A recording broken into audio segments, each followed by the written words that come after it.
ओम नमो भगवते वासुदेवाय। भीष्म पितामह ने बड़ी ही मधुर स्तुति भगवान की।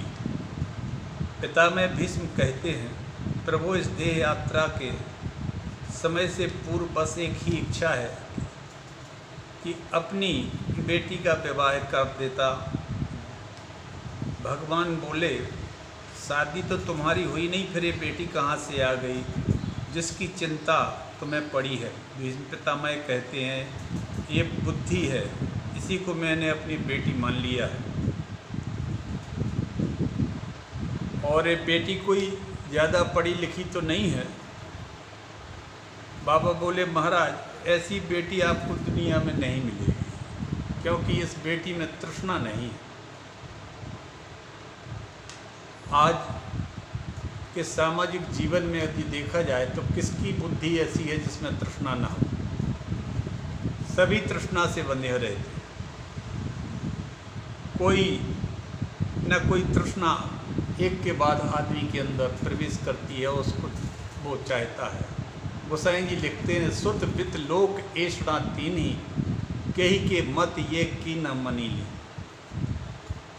कभी संतान की तृष्णा, तो कभी पैसे की तृष्णा, तो कभी लोक प्रतिष्ठा की तृष्णा, एक के बाद एक व्यक्ति चाहता है। पर आपको देखकर आज लग रहा है कि मिल गया।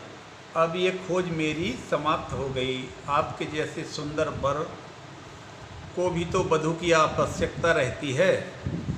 आप कहते हैं, मई बुद्धिम निवेशया, अतः निर्मल मति आपको समर्पित है प्रभु।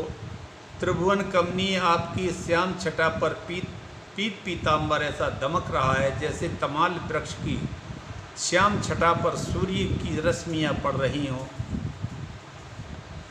वही आपके श्याम विग्रह पर पीताम्बर की शोभा हो रही। याद आता है वह क्षण जब युद्ध में अर्जुन आपको आदेश देता था। भगवान के सारथी, भगवान जब सारथी बने थे अर्जुन के, तब जैसा अर्जुन कहता था प्रभु वैसा ही करते थे।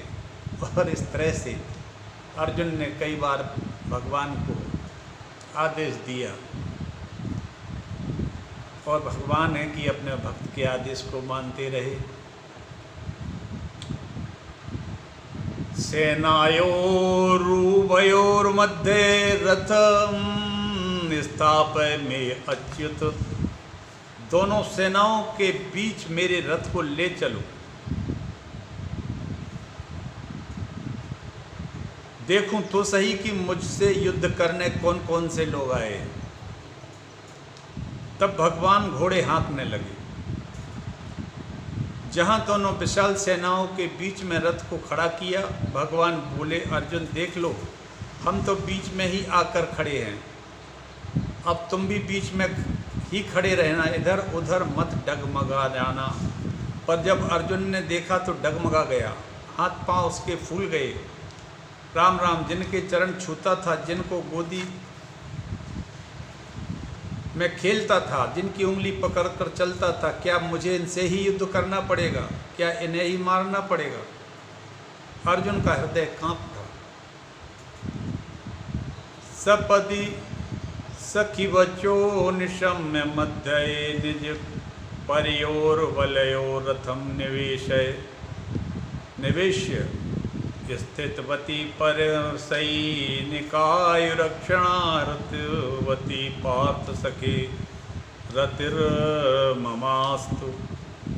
पितामह भीष्म एक रहस्य और उद्घाटित कर रहे हैं। प्रभु, अर्जुन तो अपने से लड़ने वालों को देख रहे थे, पर आप तो भी सभी पर दृष्टि डाल रहे थे। आपने क्यों दृष्टिपात किया? आप क्या देख रहे थे? मैं जानता था कि आप क्यों देख रहे हैं। प्रभु ने पूछा, क्यों देख रहा था मैं पितामह?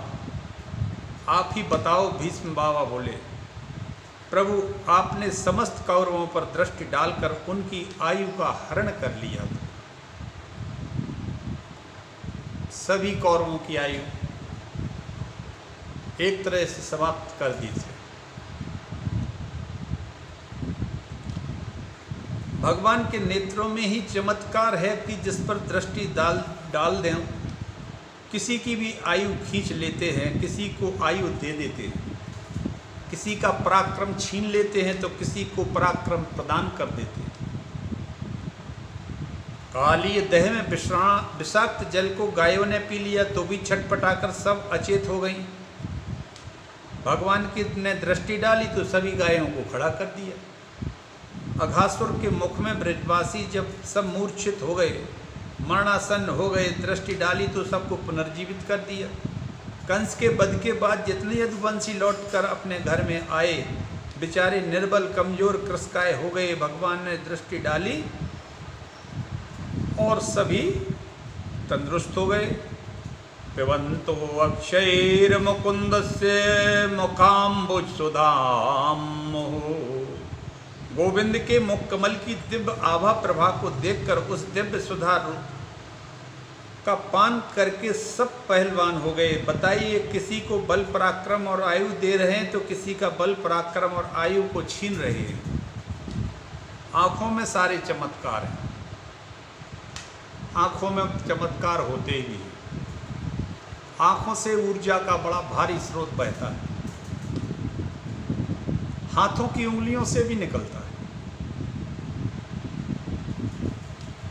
परंतु अर्जुन व्यामोहित उठा। स्वजन बधात विमुखस्य दोष बुद्धिया। तब अब तक अर्जुन ने सैकड़ों युद्ध किए थे, बड़े बड़े युद्धों पर विजय प्राप्त की, पर अब अपनों से लड़ने की बात जब आई तो हाथ पैर फूल गए, बुद्धि में कुमति आ गई। इसलिए भगवान ने तुरंत आत्मविद्या गीता का दिव्य उपदेश देकर अपने प्यारे सखा की कुमति का हरण कर लिया। बुद्धि में जो अज्ञान के बादल छा गए थे वह हटा दिए। आपने दिव्य ज्ञान के प्रकाश से ऐसे ही विजय सखा है गोविंद, आपके पाद पद्म में मेरी खूब रति हो, प्रीति हो।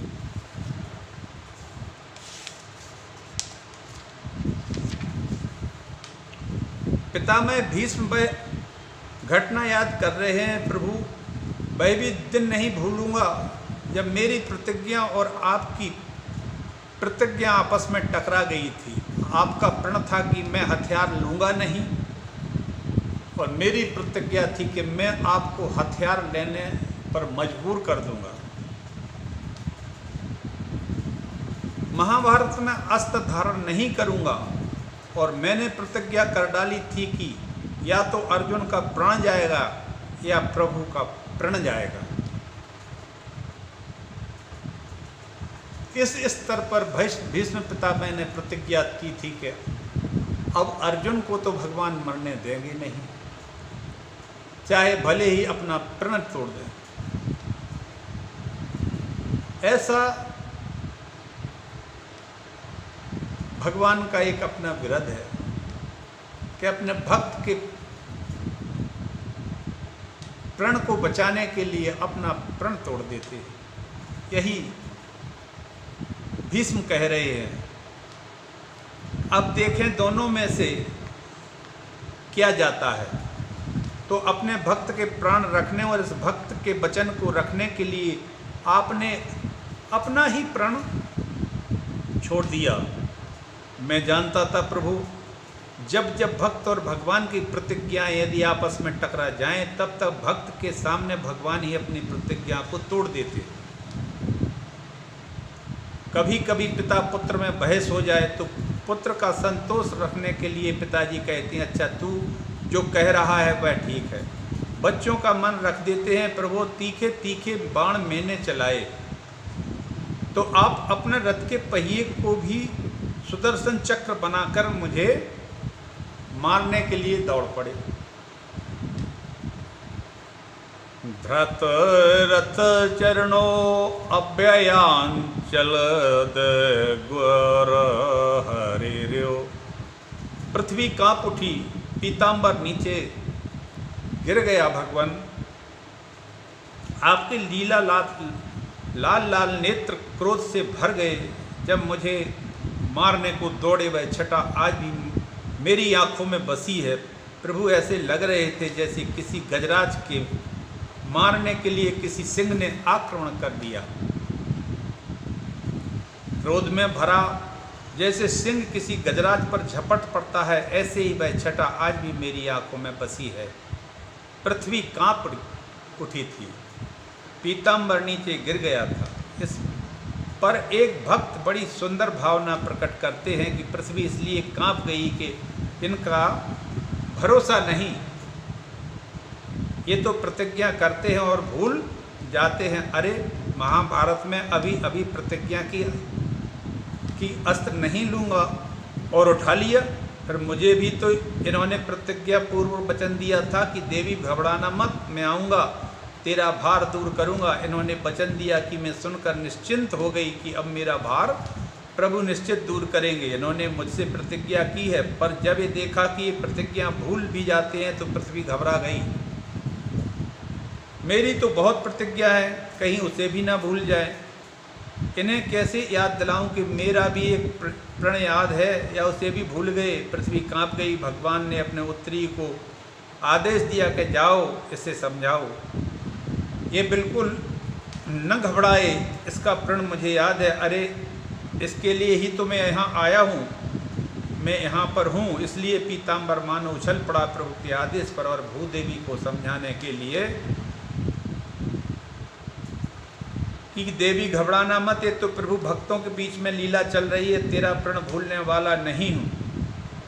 तू तो उनकी प्रिय है। तो मानो पीताम्बर पृथ्वी को आश्वासन प्रदान करने के लिए कूद पड़ा। इस प्रकार पितामह भीष्म ने बड़े सुंदर भावपूर्ण शब्द से भगवान की स्तुति की और नैष्ठिक ब्रह्मचारी श्री पितामह भीष्म आज प्राणांत काल में भगवान के उस दिव्य रसमय रास का दर्शन करने लगे। ललित गति विलास बल गुहासम प्रणय निरीक्षण कल्पितो रूमाना कृतमनु कृतवच्च उन्मादांधा प्रकृति मगन किल्यस्य गोपवधुवः। पितामह भीष्म गोप बधु के बीच में विहार करते हुए उन बिहारी जी का स्मरण करते हैं। कल्पना कीजिए कि नैष्ठिक वृद्धधारी पितामह भीष्म जब भगवान के उस महाराज का स्मरण करें तो महाराज कोई प्राकृतिक होगा क्या? आज कुछ भी लोग बकते रहते हैं, कोई साधारण होगा क्या? नहीं होगा। अनंत काल में पितामह भीष्म योग योगेश्वर श्री कृष्ण की अद्भुत लीला का ध्यान कर रहे हो। भगवान के द्वारा मंद मंद मुस्कुराना, तिरछी चितवन से गोपियों के चित्त को चुराना, मंद गति से ठुमका मारकर चलना, नाचना, समस्त एक एक चेष्टाओं के द्वारा गोपियों के चित्त को चुराने वाले प्रभु का ध्यान कर रहे हैं। अब उस दिव्य छटा का ध्यान करते करते सबके हृदय में हरि दर्शन करने पितामह भीष्म के पंच भौतिक देह त्याग और भगवान के परम पद को प्राप्त हो गए। पंच भौतिक शरीर को भीष्म जी ने त्यागा और भगवान के परम पद को प्राप्त हो गए। सर्वे बभूवस्ते तूष्णीम। पितामह भीष्म के महाप्रयाण के समय सब शांत हो गए, मानो सूर्यास्त होते ही पक्षियों का कलरव शांत हो गया। यह हो जाता है और थोड़ी ही देर में तत्र दुंद भयो ने दुर्देव मानववादिता, और अचानक दुंदुबियाँ आकाश में बजने लगी। हरिओम तत्सत, हरिओम तत्सत। लकुट मुकुट परिराजित अपराजित, लकुट मुकुट परिराजित अपराजित हे।